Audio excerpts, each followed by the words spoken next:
Hello friends, இன்னைக்கு ரொம்பவே ஒரு ஹெல்த்தியான வெயிட் லாஸ் ரெசிபி தான் பார்க்க போகிறோம்.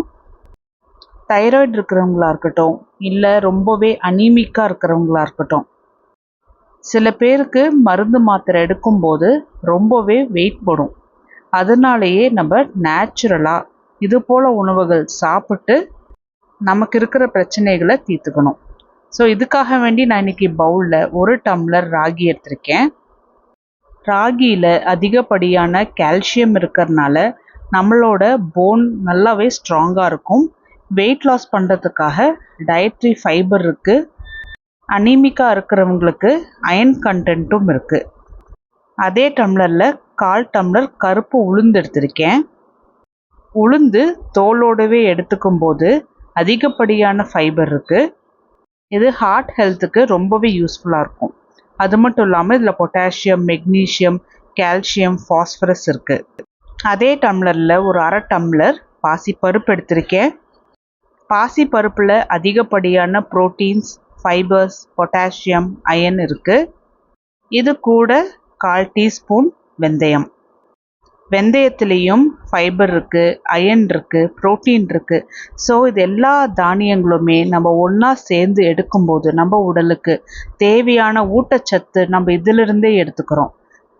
தைராய்டு இருக்குது, அனிமிக்காக இருக்கும், சுகர் இருக்குது, இதனால ரொம்ப வெயிட் போடுது. அது போல் இருக்கிறவங்க இது போல் தானியங்கள் எல்லாத்தையும் எடுத்து கழுவிட்டு ஒரு 8 மணி நேரம் ஊற வச்சுட்டு இதை தண்ணியிலிருந்து வடித்து எடுத்து மிக்ஸி ஜாருக்கு ட்ரான்ஸ்ஃபர் பண்ணிவிட்டு தேவையான அளவுக்கு கல்லுப்பும் தண்ணியும் சேர்த்தி நல்லா நைஸாக அரைச்சி எடுத்துகிட்டு வந்துடணும். இந்த மாவில் நம்ம அரிசி சேர்க்காம தான் இப்போ இட்லி மாவு ரெடி பண்ணியிருக்கோம். இதை ஒரு 5 மணி நேரம் புளிக்க வச்சிடலாம்.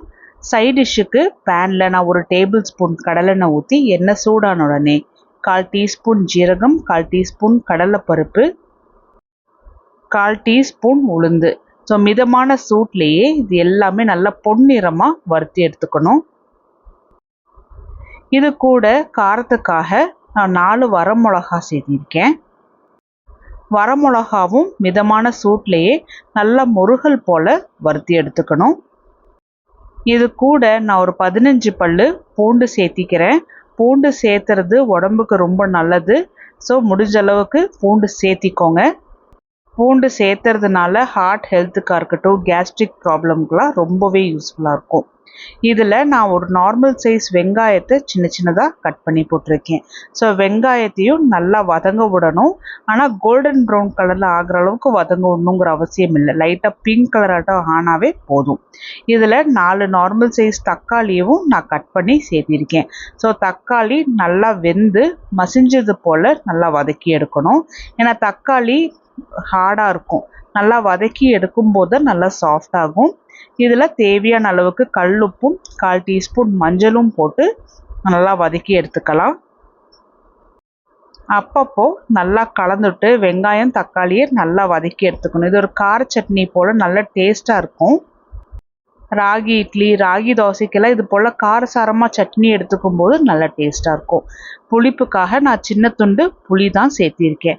ஸோ இதெல்லாமே நல்லா ஆறுனதுக்கு அப்புறமா மிக்ஸி ஜாருக்கு ட்ரான்ஸ்ஃபர் பண்ணிவிட்டு தேவையான அளவுக்கு தண்ணியும் சேர்த்தி நல்லா அரைச்சி எடுத்துகிட்டு வந்துடலாம். அவ்வளோதான், ரொம்ப டேஸ்டியான கார சட்னி ரெடி ஆயிடுச்சு. சட்னியோட பதம் உங்களுக்கு எப்படி வேணுமோ அது அளவுக்கு தண்ணி ஊற்றி அரைச்சி எடுத்துக்கோங்க. 5 மணி நேரத்துக்கு அப்புறம் மாவு நல்லா புளிச்சு வந்திருக்கு.